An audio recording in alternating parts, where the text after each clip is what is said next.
මේ තියෙන Samsung J2 එකක්. මම ඊයේ මේකට SIM එකක් දාලා ගලවලා වෙනත් ෆෝන් එකකට දාගත්තා.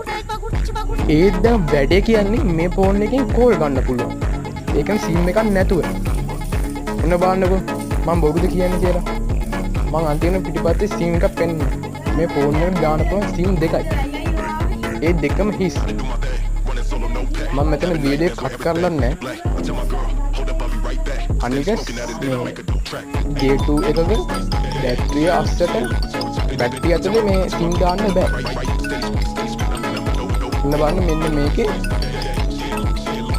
මම අත්‍යවශ්‍ය ගලවලා පෙන්නන්න. ඔන්න දැක්කද?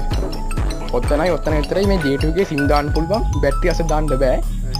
එතකොට මේ ෆෝන් එකේ කෝල් එකේ SIM එකක් නැතුව. ඔයාලා මේකට මොනවා හරි දාන්න ඕන යට කමෙන්ට් එකක් දාන්න.